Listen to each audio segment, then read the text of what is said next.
Hey, all you Lawversators out there. It's me, Justin. I'm here with another friend, another person to add to all these awesome episodes and all this good sharing of life that we've got going on here on my YouTube channel and on this show, My Life for Your Life. This is a friend, Cody Johnston. We were on the New Hampshire together. Cody, you get to be the first New Hampshire sailor, by the way. And I saved the spot for you because you were quick to be like, "Hey, I want to talk to you." Yeah, those are some of my best memories from the boat. Yeah, it's a good time. So yeah, we were on the New Hampshire together. That was my last submarine. It was my Chief's tour, and I loved it, and it was also, as I've said in other shows, a difficult time for me, for sure.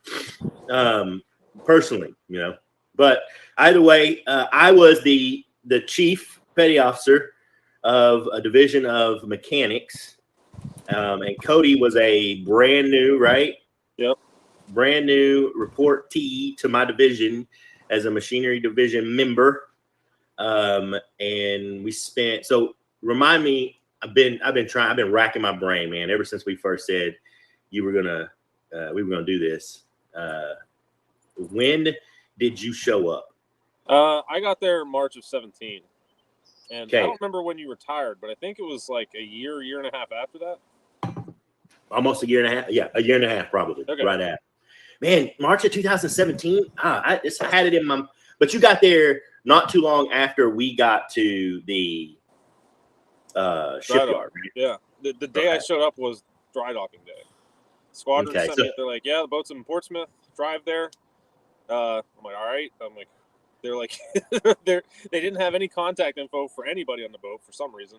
So I'm driving up there blind, basically, not knowing where I'm going. Luckily, I had a GPS for that. But two, the only person I knew on the boat was Lewis. I don't know if you remember Darius Lewis, but yeah, him and I were friends in the pipeline. He's the only one I knew on the boat. So I'm calling him, trying to figure out who I need to talk to, what I need to do. And he was like, he got me Pruder's number. He's like, "Yeah, this is our LPO. This is who you want to talk to." And I'm like, "All right." And he's like, "So when are you going to be here?" I was like, "About 3 hours." He's like, "What?" But I just remember getting escorted into to the basin, and the boat was literally dry docking, and it was chaos everywhere. And I'm asking everybody, "Where's Pruder? Where's Pruder?" And then I show up. I'm like, "Hey, I'm MM2 or MM3 Johnston. I'm the new endeavor." And he's like, "I don't have time for this." He's like, "Go to the hotel. We'll talk tomorrow." So I had no idea what was going on. I'm like, "Well, he seems grouchy." Oh boy, there's our first shout out for this episode, and I knew this was coming. Alan Pruder, can't wait to shout him out and catch up with him for sure. Yeah. Give me a second. Oh, I got sinus trouble. It's so bad. Yeah, mine just started clearing up yesterday. I could barely breathe, and my eyes are still kind of puffy. But it's that time of year. I got my coffee, and I have local honey in it, trying to help out. But anyways, so okay, now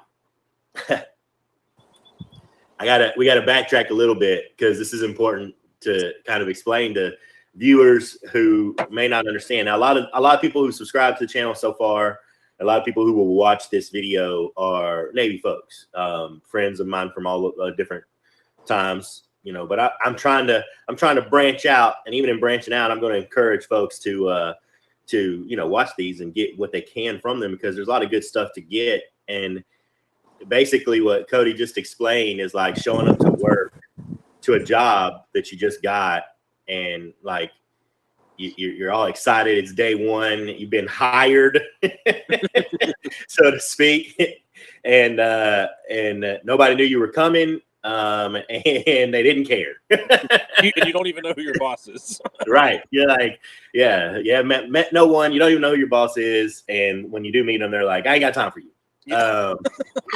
Man, that's funny. I want to say I would have done a better job if I had been the one to meet you first. Well, but I cannot honestly I mean, say. I'm not pointing finger. It was, the situation was kind of messed up. I mean, it Oh, yeah, wasn't it's a crazy. normal. It wasn't a normal like billet assignment or anything like that. I didn't even have my orders to the boat until I was there for 4 months. I was in a weird circumstance where the ship I was supposed to go to had a problem, so they no longer need me. So they reassigned me to the New Hampshire, but I didn't have orders yet, and that was kind of the confusion there. Yeah. So, and then kind of on top of that, to sort of kind of keep going with what the beginning theme, and I was Pruder's boss, or supposed to be even in charge of him. And you're right, that was a wild scene, and you were a surprise, like you said, for circumstances and situations. But in general, it was, I remember, if I recall correctly, there was definitely, because of Darius and because I trusted him, there was a lot of hey, this is gonna be good, type deal. So that was cool. I can't remember now. I'm struggling with, when did Darius show up? I think he showed up like probably about 6 months to maybe 9 months before that. Okay. It would have been, because I think he showed up on the deployment before that, like halfway. Okay. Through, yeah, okay, closer to the end. Okay. Yeah, 2016. Yeah. I'm so old, man. I'm forgetting so much stuff. It's crazy. Yeah. It's weird. It's weird. It's got to be weird to think like that was the end of your career, and even that was a while ago now. Yeah, it's 4 years ago, and it's what we might come back to this topic, because it's an important one. It's a theme of a lot of these shows, but it's surreal. Like, and listen, I have a form of, I'm telling you right now, diagnosable PTSD, and I don't, and it's hard to say that it's post-traumatic, right? Because it's hard to say that it's traumatic. But I tell you what, I guess maybe the life, the stress of the job, the industrialization of it. I don't know, man. I am constantly dreaming, especially ever since I stopped drinking. And granted, for your sake and timeline of life, that I started drinking again and just stopped last year again. Yeah. this time for good. Yeah. But anyways, yeah, I definitely started dreaming hard about being at work. Like, I'm always at work. I'm always in the wrong uniform. I'm always about to go underway. I'm always, it's weird. Yeah. It's strange, but it feels like I wake up almost every other morning like I'm still in the Navy. And it's been 4 years. Yeah, it's crazy. And I don't, to add to that, like, because I kind of have issues with that too. Because I'm out now. I mean, technically, I'm still in for another month, but I'm on terminal. Yeah.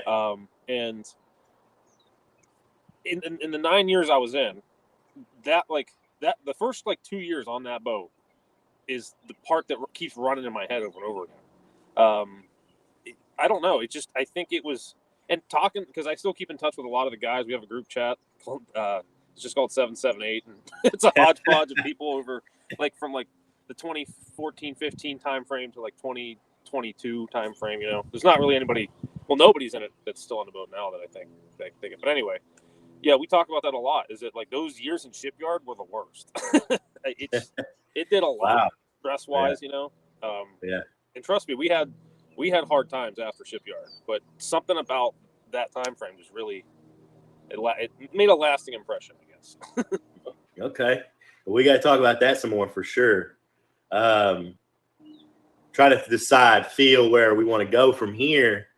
All right, let's stick with the timeline. So, and a key thing, right, to the show or my channel, right, is this topic of Lawversations. Right. And so this time frame is where that started for me. So. Oh yeah. The shipyard time frame where we're talking about for sure. So you gotta pontificate, right? I don't know if that's the right word, right? A little bit about how when we met, what you thought about me, and look, man, keep it real. This is an honest show. I'll talk about what I remember about you. and we'll kind of flow through, and this is real important, and this is what's going to make this show real special in the sense that we're talking from perspectives now, both of us out of the Navy, right? But I was your supervisor, right? At a time, like you just mentioned, that was really stressful and hard. And my memories of you were my probably number one thing I remember saying to you on a regular basis was, chill out, bro. You were so high strung from day one that I felt sorry for you most of the time. Like if you screwed up, I was just like, hey, it's okay. Don't kill yourself. Don't worry, Chief. I'll route you a red folder for me. You what? Don't worry. What? It's like if I would screw up, I'd be like, hey, don't worry, I'll route the red folder for you. Get myself in trouble so you don't have to.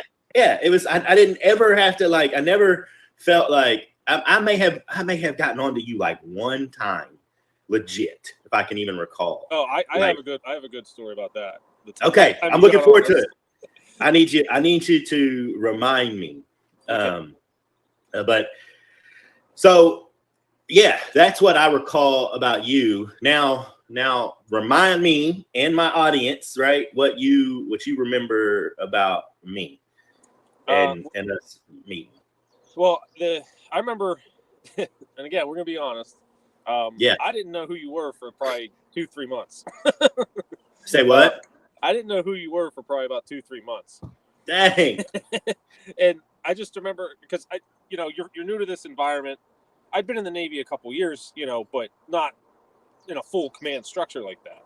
Right. And so I don't really know the acronyms, the roles, who's what, and I was just like, yeah, that's my chief. I didn't really know what the role of the chief was. I just knew that was right. But I don't remember seeing you a whole lot. And maybe that was a good thing. Maybe I don't know. It was just I would see you once in a while, but then I would always be hearing still all the guys, especially in the division, were always talking about Chief Law this, Chief Law that. Usually like funny stuff. It wasn't like bashing or nothing. And I'm like, this guy seems like he must be a pretty good guy. I didn't know to what extent I was going to have a relationship with my supervisor, but as time went on, the next few months, like you left a really lasting impression on me, for real.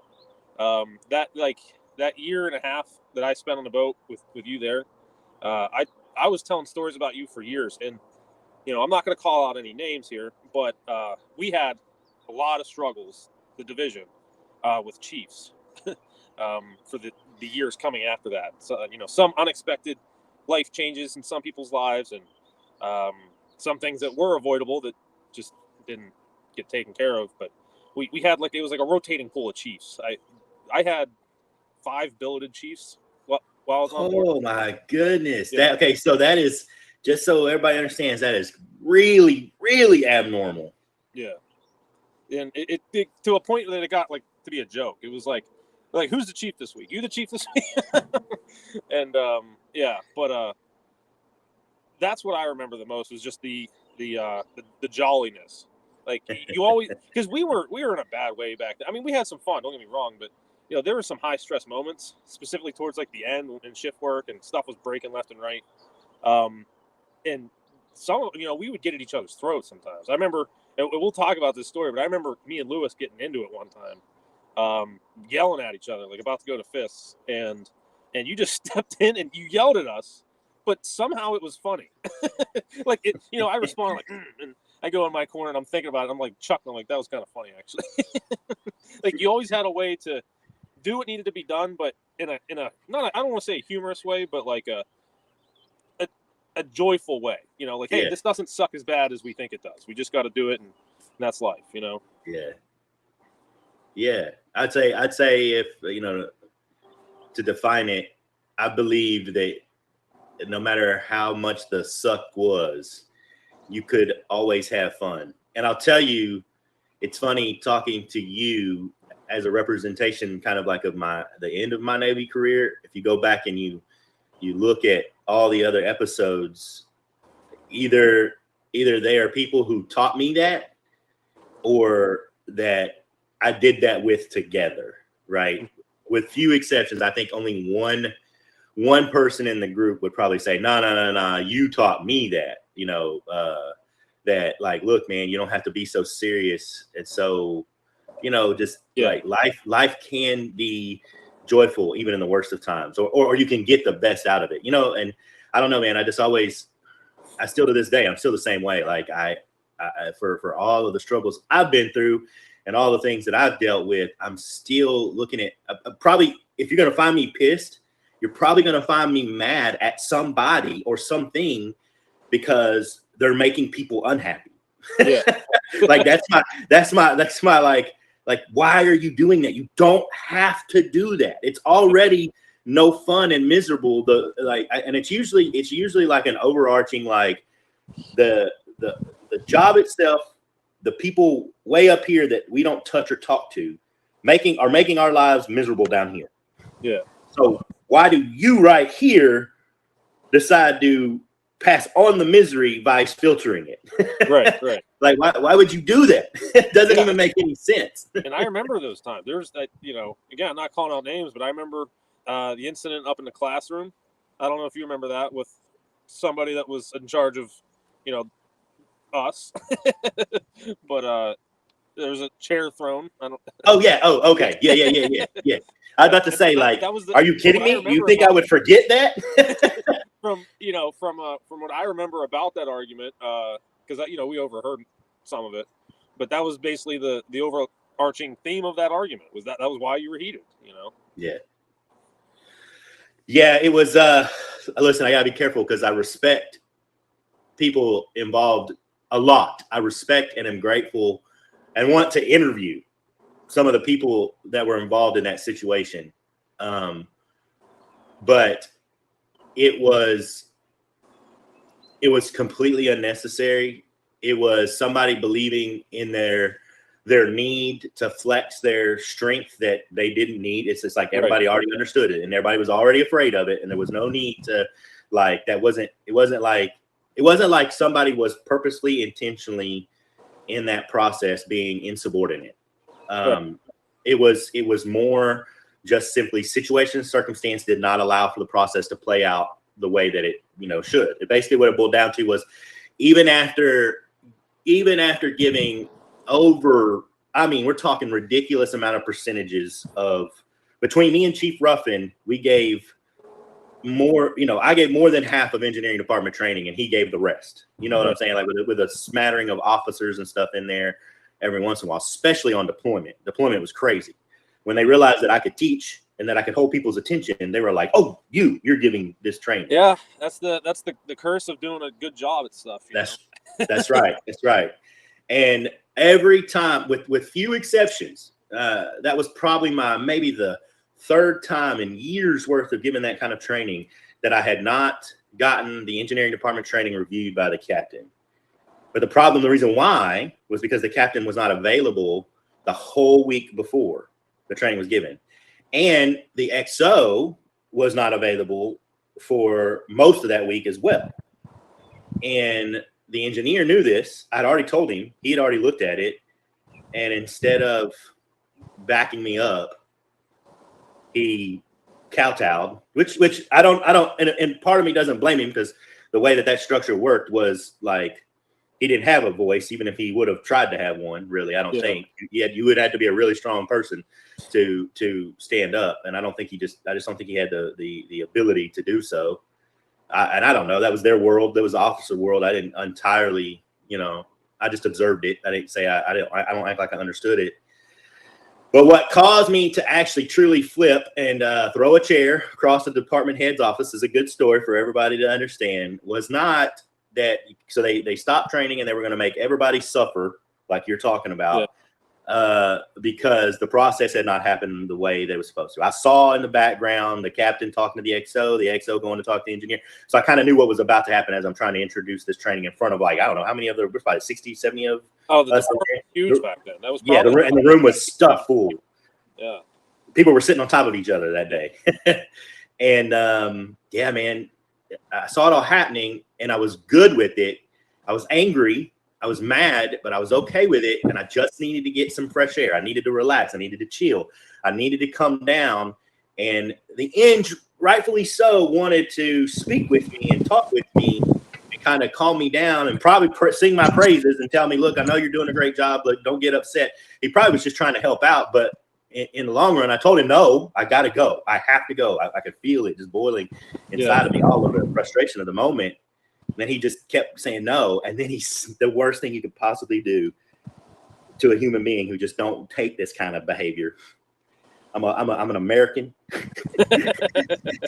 and freedom is my middle name. Yeah. And as much as I was in the military and I'm part of an order of structure, you do not snap your fingers and point to the ground and tell me to come here like a dog. It's just not. You can't do that. It's not okay. Yeah. And he did that, and boy, then that's when I let him have it. And I basically was like, that's the problem with this whole organization. That's the problem with this boat, and has been since I got here. Nobody respects anybody. Yeah. Truly, nobody really actually cares for and respects people. There was a lot of face value, respect, but there was a lot of true disrespect happening. That's right. Real. Even as somebody junior like myself that didn't, like I just said, didn't fully understand even the structure of the place. I could see it. You know, you can read people. You know. Yeah. Yeah, man. So I was like, I lost it, and I definitely threw a chair. Didn't break an air conditioning, thank goodness. But I'll tell you what the result of that was. The result of that was that was strike 2, because like I've told the story. I told the story the last episode, because I was with the last episode. I was with it was my first non-nuke, and it was a yeoman from the Mississippi who was really good friends with Ace, our chief yeoman on deployment.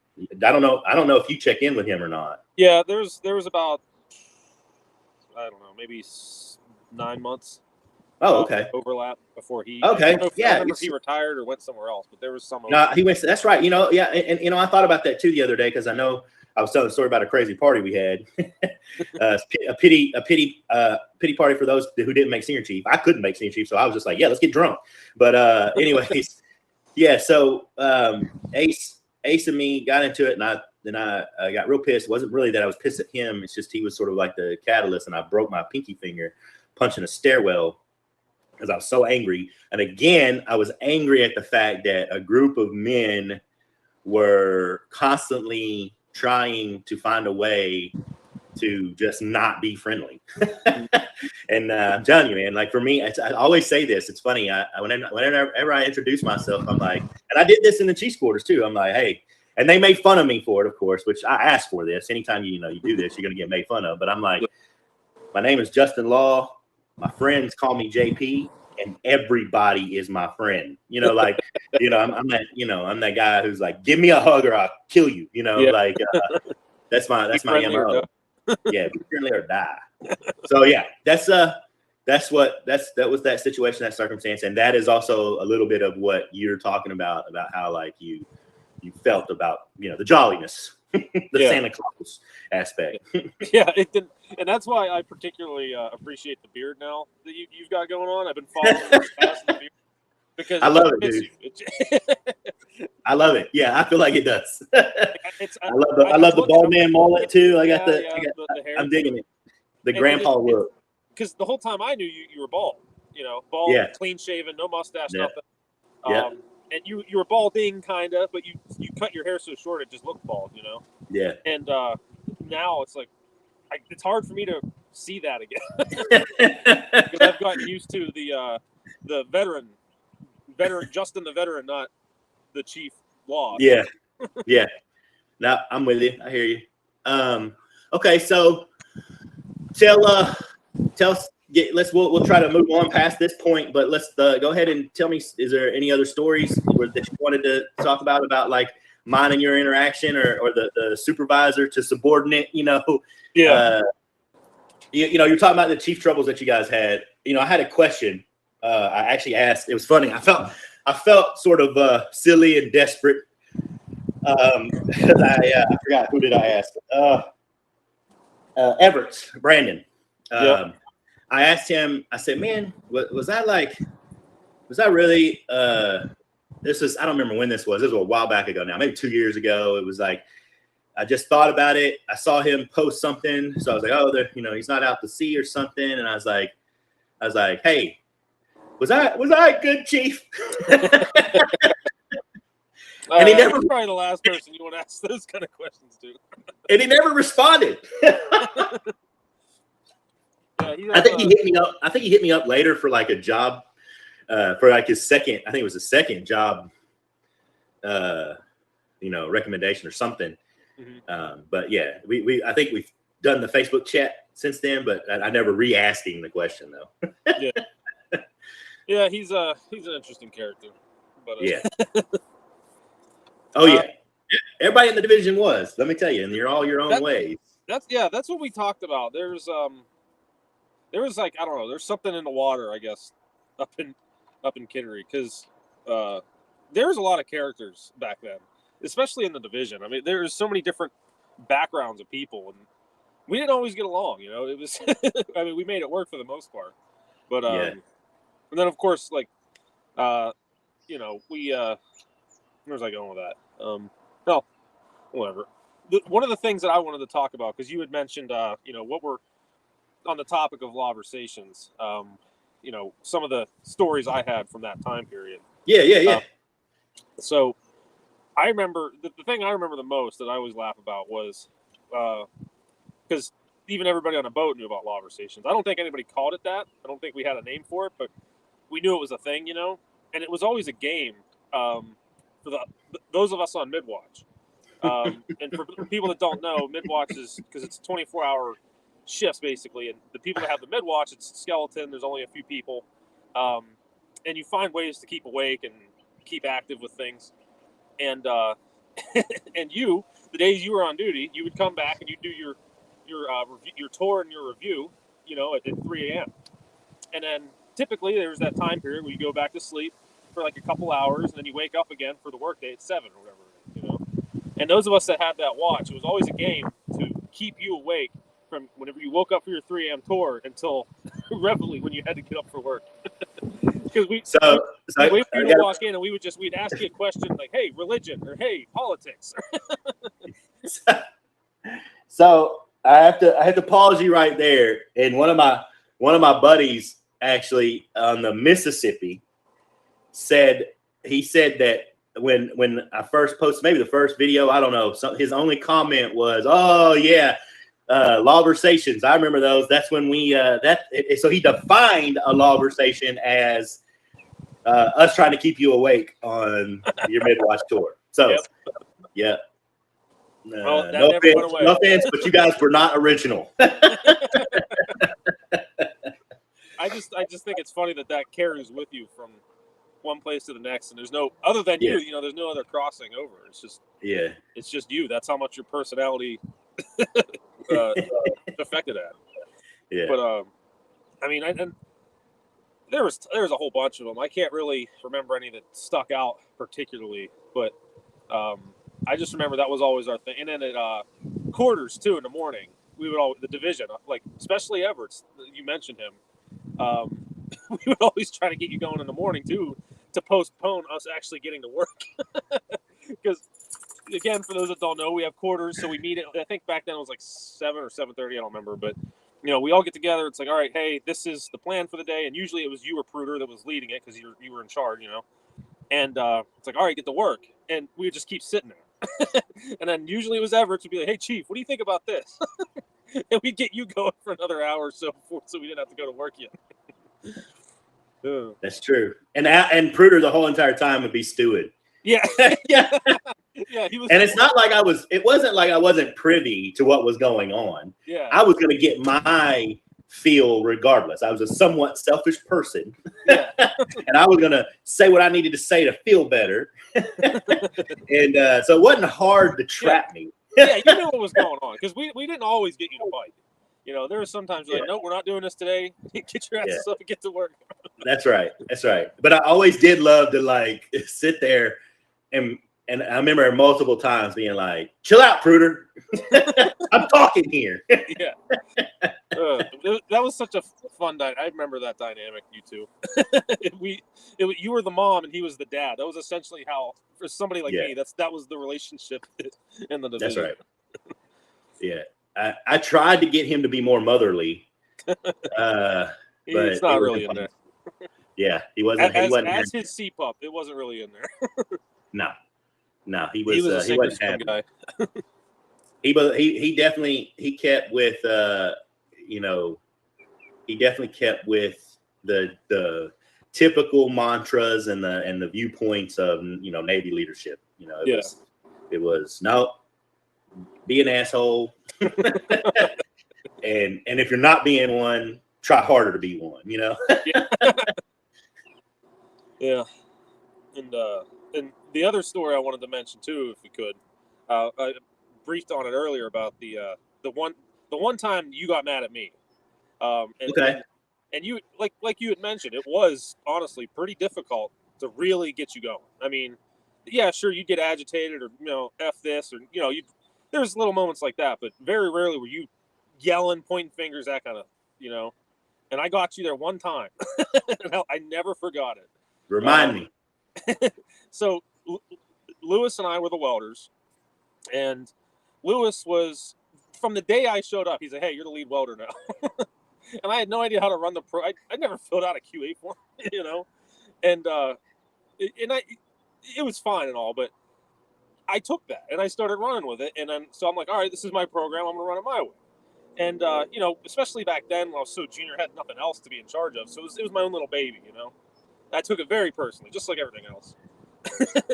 And I don't remember exactly what he did, but he filled out some. He was inconsistent in the way he was filling out his QA forms, and I was like, "Hey, you need to change this." And he's like, "No, I don't. It's fine." I was like, "Well, I want you to change it. You told me I'm in charge of it, so I'm asking you. I'm telling you to change it." And he's like, "All right, man." And then just didn't do anything. And like an hour later, I'm getting mad. I'm like, "Oh, he's disrespecting me," and so I called him out, and then we start getting a little bit loud, and then. It wasn't nothing crazy, but we were getting loud, and grabbing other people's attention. And you were in the EDMC Eng office, and this was on the barge. Yeah. And, Okay. And you were talking to EDMC about something, and you came out and you're like, "Hey, knock it off, you two! Don't make me come over there," or something like that. And we go back to what we're doing, and then there we go, like little dogs, we start nipping it again. And then, like I said, we got up, we're yelling at each other, like poking each other in the chest. And I think I don't remember. I'm pretty sure I threw the weld binder or something at the wall, and then you said, "Hey, that's enough!" And you come storming down the passageway there, and you put one chair in one corner and one chair in another corner, literally facing the corners. And you said, "You all want to act like a bunch of bitches? You're gonna be in timeout." And you put me on one chair, him in another chair. And you gave us both a notebook, and you're like, "There, sit there, stare at the wall, and study your notebooks." And I'm like, I'm a 23-year-old man, and I just got put in timeout. I was like, what am I doing with my life? Yeah, but it was funny. Now, listen, I definitely, for all the attempt of respect and wanting to make people feel better about themselves, I definitely had a place where, look, if you want to be a turd, I'll treat you like a turd. Yeah. But you're right though, you still had to really get me there before I you warned, don't make me come over there. I mean, yeah, we didn't listen.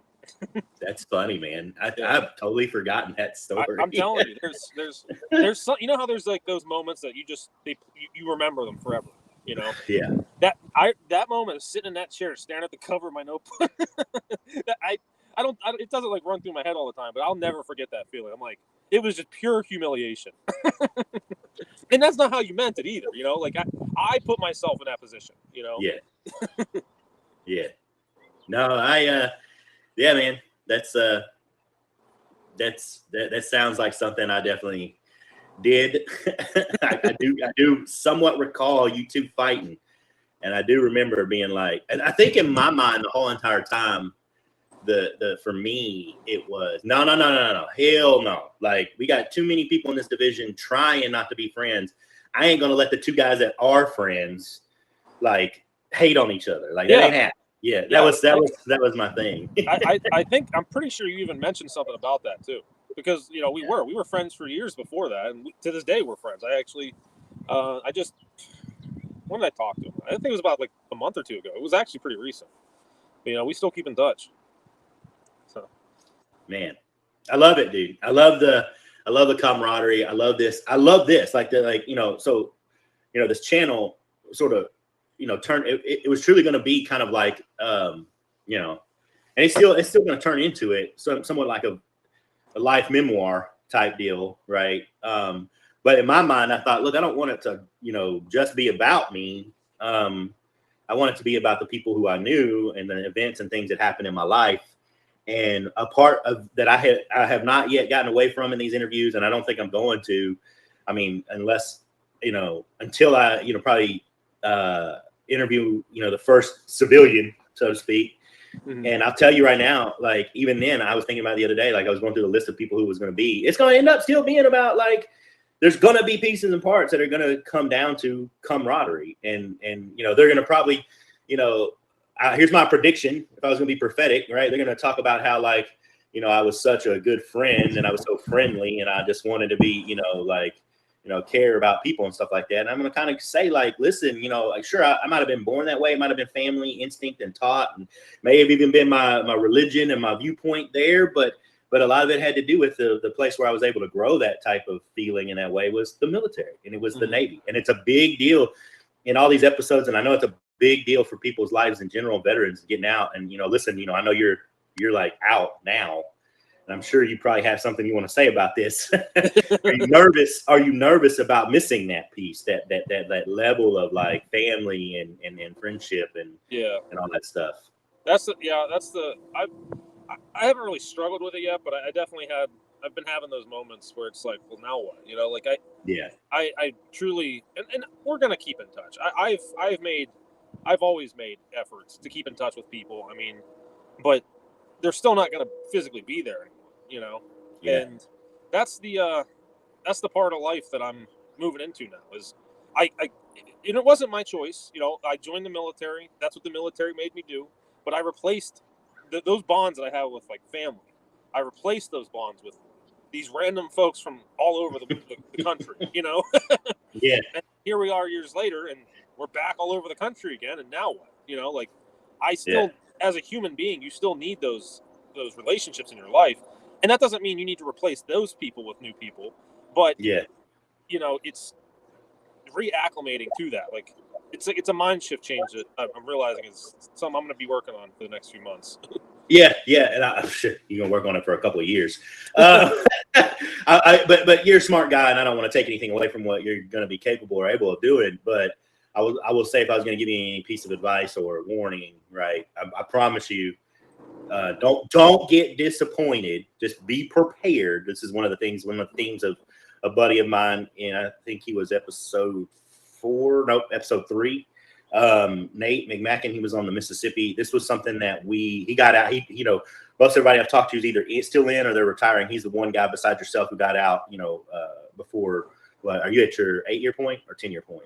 I hit 9 years in April. 9, okay. Yeah. So he was around about the same, right? And you're not gonna you're gonna realize at some point, if you haven't already realized, you don't even have those kind of bonds that you formed in the military with family. Yeah.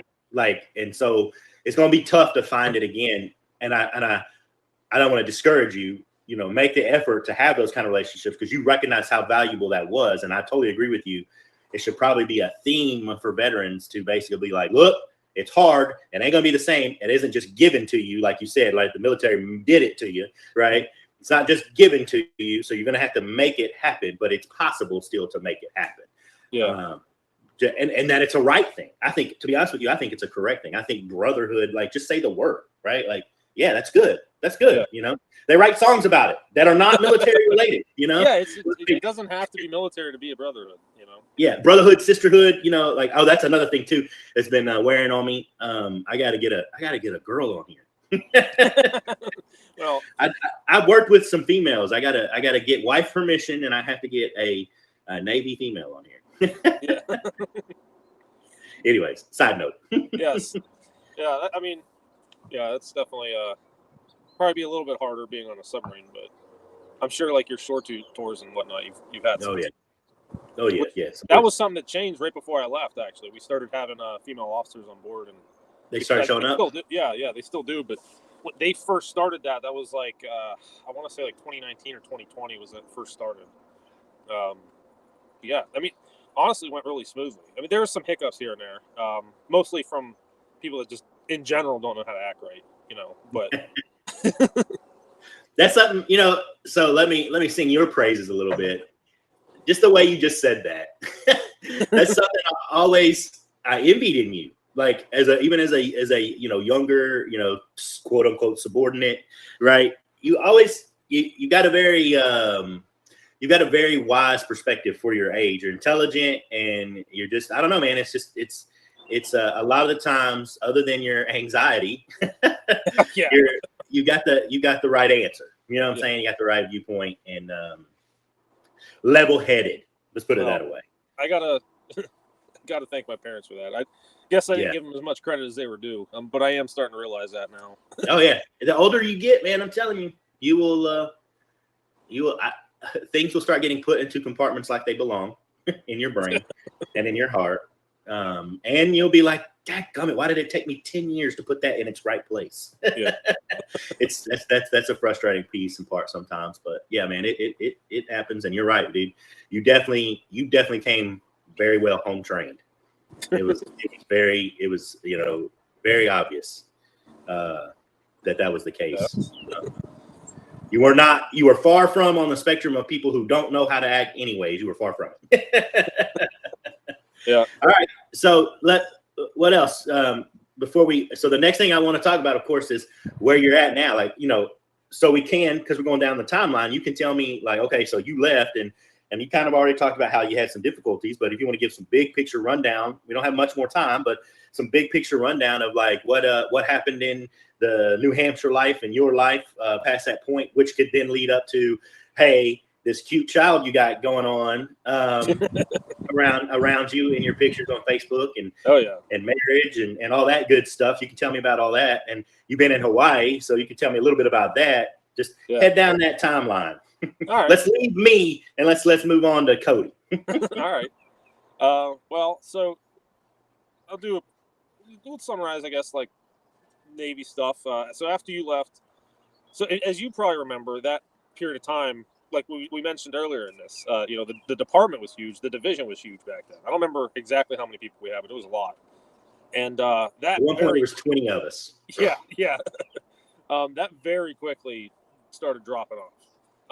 And for the first year or so after shipyard, we lost, I think, 6 or 7, and we're back to a point where it's like, okay, this feels like a normal size. And then it just kept going. We kept losing people. It's like, hey, when are we getting people? And in fact, so it was, so after I reported, Sullivan reported 3 weeks later, right almost same time. From the time Sullivan reported to the time we got the next new guy in the division was 3 years and 2 months. It was crazy. I mean, it got to the point, and I didn't really specifically mention the chief rotation we were having at that point. But just as the worker bees of the division, if you will, it got to the point where we had 6 people. There was no chief. There were 6 people. 3 of us, it was me, Sullivan, and Nicholson, were the only ones senior rank qualified. Only one of us was a first class, and that was Sullivan, and he was the acting chief. Nicholson was the LPO. I had every single other collateral duty besides package. He was LPO and package writer, and I was everything else. And then we had 3 new guys that weren't really qualified anything, at the most maybe lower or upper level. And that was a hard time there. And that was 2019, 2020 time frame. And the stress that put on us was incredible. I mean, I think Sullivan aged 10 years in that 6-9 month span. And I feel the same way, honestly, to the point where it was driving me truly insane. And I got to drinking way more than anybody had the right to. And I noticed these problems, and I actually self-referred for SARP myself. And I think I had actually, around that time frame, I had reached out to you and talked to you about the troubles I was having. Yeah. And, but, came back from that. I got cleared, came back to the boat. I was gone for, I think, 2 months in total because it happened towards the end of our deployment.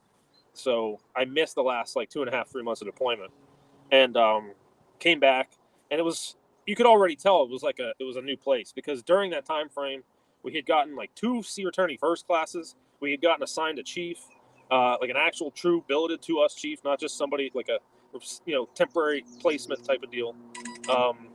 And we sorry, I got a text. Yeah. But it started forming, and I had a lot of these issues. I had this control problem around them, because I had, for a couple of years now, been running all these collateral duties, and it was that time where I had to start turning these over, and I found myself micromanaging the hell out of the people I was supposed to be turning these things over to. And the chief that we had gotten at that time, because I think I was 6 months away from my PRD, and I remember one day he just took me aside, and he's like, "Look, just shut up." he's like, "We appreciate everything you've been doing. Without you, that we wouldn't be where we are right now. But you got to let them go. You got to let them grow. You can't just keep telling them how to do stuff. They'll never learn it for themselves." And that was hard for me to do, but that was the first point in my life where I had to experience that, and that's a very important thing to growing up, basically. Yeah, so we get to the end there, and by the time I left the boat, Commander Chrisman had come back as our captain. So I was one of 2 people on the boat that had him as an XO and a CO. So that was pretty interesting. And then I knew after the struggles I had in 2019, 2020, I knew that this was it for me. I was not re-enlisting again. I was going to ride out my contract, do my job, but I'm done. I'm going to move on. I'm going to get out. And it came up time for shore duty orders. And with that in mind, I was trying to stay somewhere local, or at least in the East Coast, because, what's the point of moving for a year and a half? And I had those discussions with my detailer, and he's like, "Well, I'll see what I can do." And I get a call one day, and he's like, "Hey, how's Hawaii sound?" I'm like, "What?" And he was like, "Yeah, we got a ton of billets for Hawaii right now." He's like, "I can get you into that." And I was like, I said I wanted to not travel far away. That's about as far as you can go. And he's like, "Well," he's like, "I think if you plan to get out," he's like, "it might be a good, last year, And I'm like, Yeah, hoorah. Yeah. So went out to Pearl. I was working at the shipyard, and then I had qualified watch soup prior to leaving. So when I showed up to shipyard up there, they had me. I forget. I was like working in a supply shop, just like inventorying like drill bits and whatnot. And somebody was like, "Hey, you have watch soup, Paul, right?" And I was like, "Yeah, why?" And he's like, "Well, we have they need somebody to fill in for instructors at 2340 at the shipyard." And I was like, "Okay." And in the back of my mind, I wanted to work at the Portsmouth shipyard when I got out. So I'm like, you know what? I might be able to use that to my advantage. So I went there, and I had a great time. That was the people I worked with there, because they're all civilians. Most of them were retirees or at least ex-Navy. But, because I was just like a shoe-in, fill-in type of thing. But working with them and in that attitude of the island time, because it does exist. If you've never been to Hawaii, island time is a thing, and nobody's in a rush to do anything. And I needed that. I cannot speak enough. Yes, you did. And I didn't realize it going there, but after I left, because everybody's like, how was Hawaii? And they're like, how was the weather? They're thinking about stuff like that, the beaches, the weather, But for me, the most important thing I got out of that time was to just relax. Like, I grew so much in that year. It's incredible. And it was partly changing, going somewhere with that type of mindset, but it was also mostly the birth of my daughter, which you had mentioned. And I'm telling you, I never really even wanted kids, but when as a father now, when you have a daughter, I don't know how a son is because I haven't had one yet, but when you have a daughter, it completely, one, melts your heart, and two, reminds you nothing else matters. I mean, it really helps me just chill out. And she's been wonderful, honestly. Like you mentioned, I'm posting pictures all the time. I got to stop myself sometimes, like last night, I was gonna post. I had a funny video of her. I was gonna post it on Facebook. I'm like, look, I don't have to put every picture I have of my daughter on social media. I don't want to be one of those parents. But yes, you do. I want to see him. yeah, but No. I mean, that is how it is, though. You know, it consumes your life, and that's a good, in my opinion, that's a good thing. And for me, I needed that. You know. Yeah. But, that's where we are here. We're When did you get married? Well, we got married. We had a justice of the peace because we had planned to get married in 2020, and I think it was like January of 2020 was when COVID really like took off, and like no meeting, no more than 10 people in a single location. You know, like it was that strict. And so we just couldn't get married. I mean, people were saying no, like sorry, we're not doing weddings. And Maddie and I talked. We're like, look, because I was about to go on deployment. We had already committed to this. This was what we wanted to do. So like, look, we'll just get a justice of the peace now. We'll keep it small. We kind of kept it under wraps too, to be honest. And then we had a wedding afterwards, the next year when COVID died down. So we got married in October of 2020, but we had our wedding in 21. Gotcha. Yeah. Did you do it on the same day?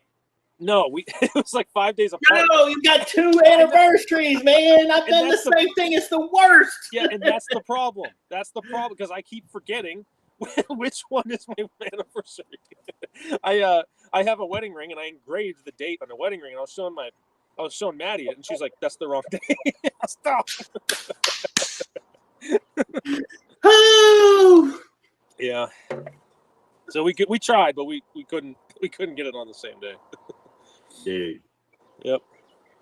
Man, that's so funny. Okay, so did I meet Maddie?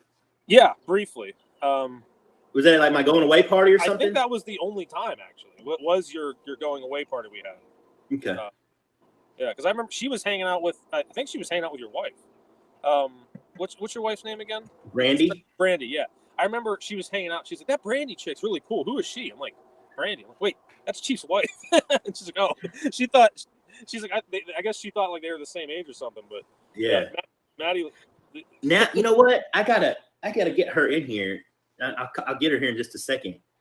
But I think she'll remember that. Like she has a hard time remembering stuff, but I feel like she said something about it and talked about it. And I was like, yeah, that's Johnston's girlfriend. Mm-hmm. Yeah, he's a good dude. I remember being just like, no offense to you, but it's sort of like nonchalant. Like, yeah, that's Cody Johnston. He's cool.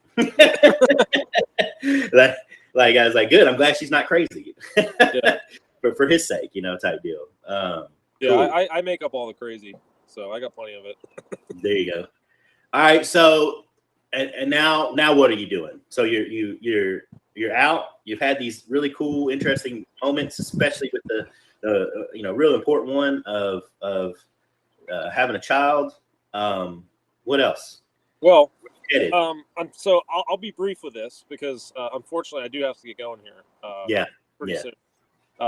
But that's where things kind of took a turn recently. I'm in a bit of I don't want to say I'm in a bind right now, but I had a promise for something that fell through. And so now I'm trying to start over again with the job hunting. But it was in February, I had been accepted and selected for like a direct hire SRO position at a nuke plant. And it was like, I was like, there's no way. Like I applied, whenever I applied, I was like, I'm not going to get this. And I ended up getting it. And I was beyond excited. And it was like a dream come true. And we had made since from February till this week, we made the motions and we changed our address. We got an apartment. All our household goods are on its way there from Hawaii. The whole 9 yards, And I got a call earlier this week, and they basically said, "Hey, we're rescinding our offer to you because of specifically what it was, as I mentioned before, I, asked for I self-referred for alcohol treatment in 2019, and I was honest about the whole shebang with them.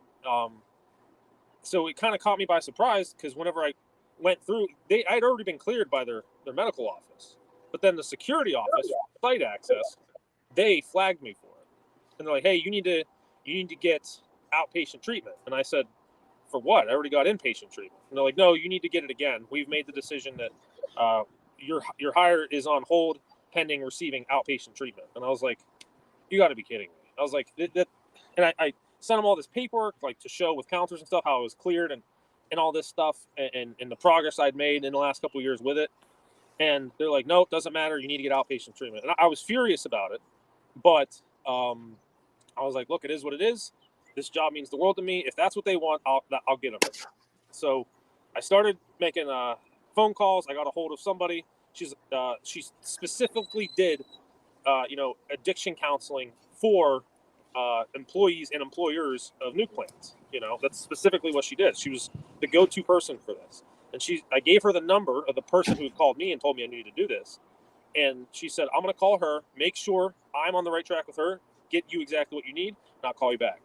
I said, okay. And that was Wednesday evening. Thursday morning, I get a call from the plant, and they say, hey, we decided to rescind our offer. I was like, wait, what? Like, I'm doing exactly what you told me to do. They're like, yeah, sorry. The committee has chosen, sorry, we'll send you a letter detailing everything later. And then just hung up. And so now, here I am trying to figure out what the hell to do. Okay, so let me ask you a quick question. I know you got to go. We'll kind of close it off here. But where were you trying to go to? It was Limerick Generating Station in Pennsylvania. It's owned by Constellation. Okay. So, man, if this isn't divine providence, I don't know what is. Because I literally have just gone through an incident. This is what a year ago. This is what caused me to stop drinking. Was I had an incident at work. In that process, I had to do an interview. When I did an interview, I was honest about how much I was drinking and how much drinking was affecting my life. I was also honest with the fact that I had just literally come out of, I've said this before in other episodes, but I had just come out of a stay at the VA hospital. I felt so depressed and I thought that I was going to possibly kill myself that I spent 7 days in a padded room. Mm-hmm. There's lots of reasons why, and I'm going to get into more detail of things that have happened in kind of probably like a hey, let me tell you something type show where I'm not necessarily interviewing someone. It may even be like when me and my wife sit down and do something. But anyways, point is, I told, so what really happened was they got in trouble because they did not, the company, when I had gone to the VA hospital, come back to work, they did not follow the correct process for the industry, for the, NRC, in how they're supposed to, like, I should have had my security clearance pulled. They should have set me down with the medical people. Like, there should have been a number of things that happened. Bro, I might be possibly, because my case was a case study that went nationwide and it affected all these companies. You might need to punch me in the face because it might be my fault that this security group has new rules now, because what happened with me has started to change the way that they do things. And it's funny because I was required, like they obviously got together, medical people and the people who were in charge of the counseling at Entergy. I'm not even sure to this day who. There's a wake of dead bodies behind me, and I'm not even sure who they were and why. Right? Like I've thought about like exploring and trying to figure out, but there's issues that have happened because of what people did. But the psychologist told me when I got back, he was like, listen, man, just so you know, you're like the case study for the entire nuclear industry.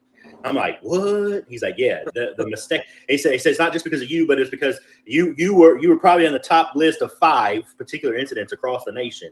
So me and these 4 other people that we deserve, we owe you an apology, and we need to give you some money because we're the reason this has probably become so difficult for you. But yeah, they made me go to outpatient too. Like if I had not voluntarily through the program that I was in before, if I had not gone outpatient, they were going to make me go outpatient when I had already gone 3 months into it. Like the psychologist was like, "Oh, I'm glad you did that because we were going to make you do it anyways." And I was like, "Yeah, I'm glad I did it too. It would have been a wasted 3 months, you know." Like, now, granted, I had a job and a paycheck the whole entire time. Once you're in, you're in. You know, they can't just cut you off. And I'm sure there was all kinds of things that happened along the way, company rules, like violations of procedure, both on my part and their part. You know, all kinds of stuff, right? But man, that's crazy. So here's my question: what are you trying? So you got this one constellation, you know, Pennsylvania's out of the question. What are you trying to do?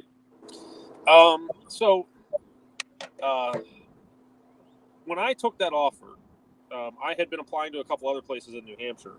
One was the shipyard, and there's a trash burner energy plant out here I applied to, and there's like an electrical distribution company I applied to. And 2 of those had sent me an offer. I had actually accepted the offer at the shipyard, and that was where I was going. But then when Constellation came through and sent me their offer, I backed out of the shipyard thing, and it went that way. So now here I am, kind of like dog with its tail between its legs. Like, remember me?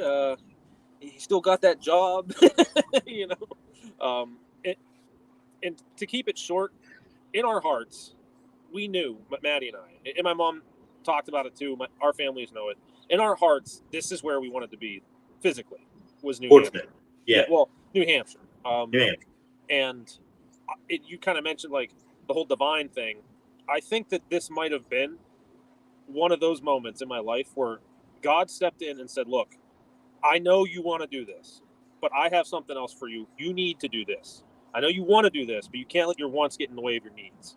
And I truly believe that now. And honestly, I love it. Yeah, since yesterday, I love it. I have a completely different view. I'm honestly kind of excited now. Like, well, you know what? Coming to that realization, I'm like, this is good. This is a good thing, you know? And maybe down the road, maybe there's another chance, right? It's not a door that's locked. It's just shut right now. So we'll see what happens. But look, you do you, boo. you stay with God, and you stay with New Hampshire, and that sir is, I probably agree with you, or I agree with you, and it's probably the right answer. Let's put it that way. That you're where you're supposed to be, and New Hampshire's beautiful. And hey, so y'all wanted to be there. Why did y'all want to be there though? Like, is there her family's here? Okay. And she's not an only child, but her brother is like a half brother, and he's also like 10 years older than her, and he's like 100%. Well, there's never 100%, but he's not having kids. So yeah, this is for her parents. This is their only shot at a grandchild. Yeah. Where and maybe I'm looking at it wrong, but this is just something that I feel. You know, my parents. I have a brother, and my family's pretty big.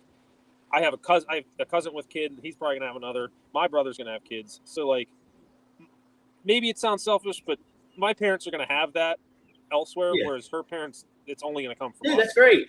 That is a really good viewpoint, especially if you get along with them and you don't see them as caustic or problematic in your life or relationship. Oh yeah, dude, that's perfect. That's perfect, man. Dude. I thumbs up from this guy. Yeah. And what's ironic is you know, we were planning to move to Pennsylvania. I'm from Pennsylvania. When we left Hawaii, we went to Pennsylvania for 2 weeks with my family, and we came up here to New Hampshire to visit before we moved down to Pennsylvania to start our new life. So I was only supposed to be here this week, and I got that call yesterday. I was supposed to fly out Saturday morning to go back to start the job, and I got that call yesterday.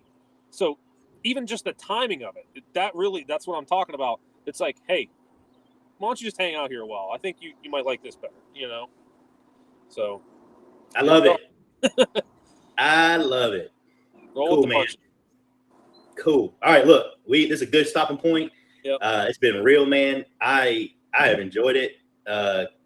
Dude, I would love to, like, we should just do it again, simply because I feel like we got a lot more to talk about. Oh yeah, I'm telling you, I'm trying to keep it short, and even I'm looking at the time. It's an hour and 12 minutes now, and I said no more than an hour, and I hear the baby crying. I gotta get going. But yeah, man. I definitely would like to do this again because there's a lot of good stuff I'm leaving out. But okay, yeah. So sir, we gotta go. The child is really pissed. I just told him. All right, look. Bye, Chief. Hi, Maddie. How are you? Oh, she shut the window. All right, man. Let me let you go. Hey, Keep that's you out of. something. If we do it again, that's something we could do. We could bring them in and Oh, heck see if yeah. they can. I haven't done that yet. That's perfect. Let's do it. All right, keep in touch. Let me know what's going on, right? Like just in general, just life. All right, let me know what's happening, and then as we do that, and we keep in touch. We'll, if you want to, I know I have your number because you sent me your number. I was just looking in the message. That's when we talked back because I called you. Mm-hmm. When we talked back with the alcohol thing. Yeah, let's keep in touch a little bit more specifically, and then we'll see about doing another one and doing something with the families. Yeah, we'll see what we got there. Sounds great. Thanks for doing this. Yeah, dude. I was looking forward to doing it. I told because we're actually leaving to go meet up with Alex Stiver and his family. So I was like, I'm super stoked about this, and he's like, yeah, I saw he's been posting those. He's like, I might actually watch the one with you. You better tell him to watch the other one, punk. And you tell him I called him a punk too. I will. and I'll interview him for sure. Yeah. All right, man. I'll talk to you later. You have a good one today and have fun at your picnic. Thanks for talking, Chief. Yeah, no problem, bro. Later.